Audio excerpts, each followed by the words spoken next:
Hi, gang. I wanted to go over how to deal with the Chapter 1 materials from the book. The first part of this book is based on PHP, and you'll need to know a little PHP before we get into the database part of this. But this course is definitely going to be different from WebD 166, which is very focused on PHP itself.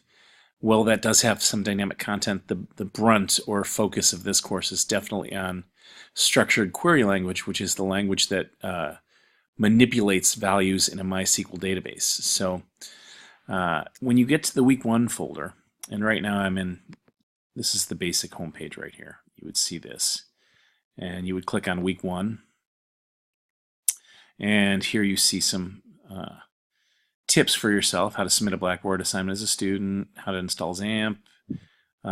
This is a video I've made for you, and we'll talk about that in a minute. But this one video right here is about the materials. So when you click on Chapter 1 materials, they should download. Now, once you download them, they'll be in a zip file, and you can just go ahead and drag it to your desktop or whatever. And what I'm going to do is open these and explain each of them to you, but I'm going to make sure that I'm running the server when I do this so you can see them. So here we see 10 pages, 10 scripts that replicate what was done in the textbook for this one chapter.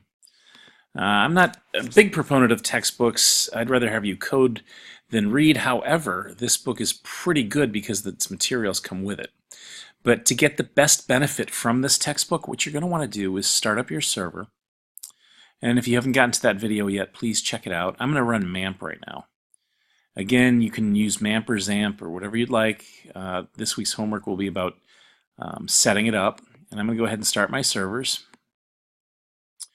And what we're going to do is put these values inside the server so we can see it. So I'm going to go to my computer. Again, this is only for Mac. If I hit Applications, I can go to MAMP and htdocs.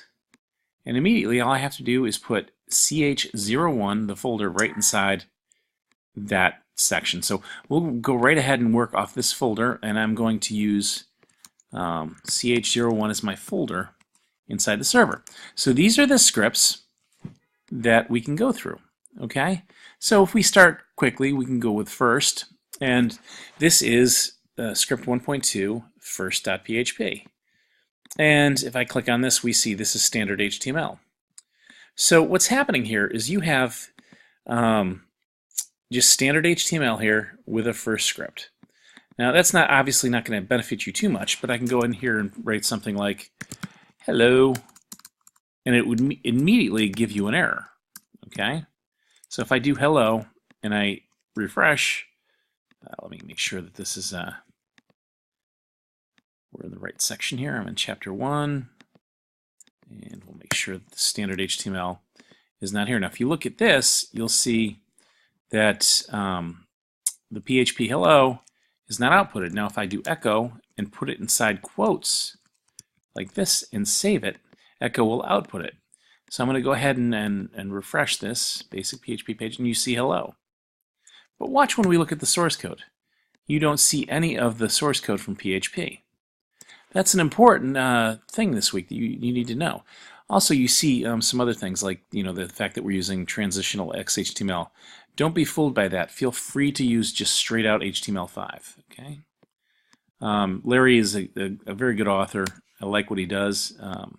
It's just this book needs some files to be updated. But this is HTML5, and that's preferable for you. Okay. So that's the first script. Let's look at a couple others. And the idea is to go through this, and when we have our meetings or when you have questions, you just drop me a line of email. For example, comments. This tells us how to write comments in PHP. So I'm going to close first.php, and we'll look at comments. And here you see one way is to use hashtags. The other way is to use / and star. And yet another way would be to use just 2 / like that. So if I resave this, you'll see that that line of text that used to be there under comments is now going to be gone. And if I you look at my source code, you don't see the comments. Again, PHP is hidden from your source code. So at this rudimentary level, I would ask in the first week is that you get your server up and just run through these scripts and make sure that they make sense to you. For example, concatenation. Here we see a variable that equals a string and another variable, and it starts with a $, and then we make another variable equal to both of those, but what we've done in addition to it is add the single quotes. So when we echo the book was written by the author, we have a variable inside here and a variable inside here. So watch what happens when I save it and go to Concat. I'm going to go to chapter 1, and we're going to click on Concat. And here we see a very simple amount of code that says the book, The Girl's Guide to Hunting and Fishing, was written by Melissa Bank. Well, what I'd like you to do here if you're starting out is just start experimenting. Like I can do K, Chris, and then C-Core, and save it. Now when I hit refresh, it says by Chris C-Core. Well, why is that? It's because the author, which is equal to the first name, an empty space in a string, and a last name, is now equal to Chris C-Core. Now notice there's some spaces here. Well, I'd also like you to experiment with that. For example, I can add more spaces like this. And when I hit refresh, watch what happens. Refresh here. Notice how, even though I have those empty spaces, take a look inside. You'll see the spaces are only inside this section. Interesting, right? But when we look at this, it says Chris C-Core with a normal space. Well, why is that? Well, that's because we have single quotes here, which are literals. Double quotes are interpolative, but how would I make a space like that for Chris C-Core if without these strings? For example, if I just did a dot, which is a concatenation operator, like this, and hit save and refresh, we see this. Look what happened. The names went together. And if we have the space, it just does one space. Well, how can we make it multiple spaces? Well, with double quotes, there's such things as invisible characters. This is a tab. I can do a couple of tabs here. \T. Now watch what happens.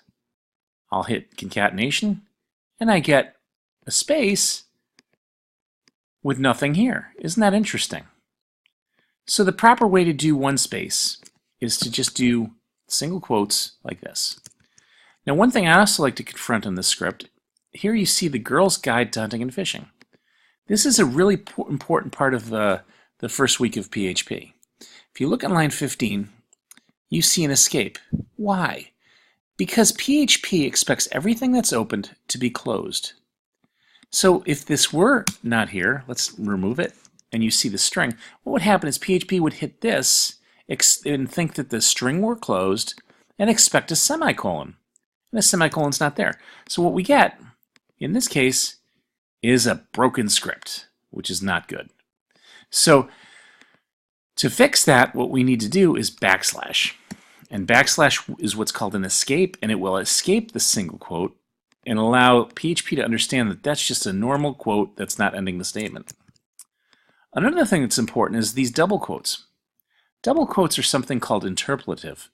They interpolate and look for variables inside a string. Watch what happens if I change these single quotes. And this is important, so I hope you can pause this and replay it.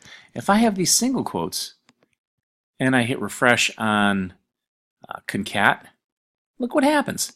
It literally said, here we go, we'll go back here. It literally said the book $, was written by the author $. If I remove the view source here, you can see the actual page. Single quotes are called literals for this reason. If we want our variables to be interpolated, we can do one of two things. We can do double quotes. Double quotes are good, but they tend to slow down the script a little bit. If I do this the way it was and we refresh, we would see all the variables have values. Okay? But if I do single quotes like this and simply separate string from variable, like so, you will see that I have made it easier on PHP because PHP now can end a statement as a single quote and look at the variable. It knows it's a variable. It doesn't have to look through every word in a string to decipher if it is a variable or not. So I've saved and now it works fine. So that's concat. Let's move forward a little bit. Let's take a look at constants. This right here is what's called a constant. In this first chapter, you've seen variables, things like name equals Chris. That's a variable assignment. Well, what a constant is an unchanged variable. And if I define today like this, it will actually have a value. So today will equal March 6th, or in this case, and this is from his first edition, by the way. This is not an indication that the textbook is out of date at all. It's just that the files are a little bit older. Anyway, with this definition, if I go to my chapter 1 and we look at constants, you will see your server is running 7.11 of PHP, but today is March 16th. That's a constant. These are also constants. This says PHP version, PHP operating system.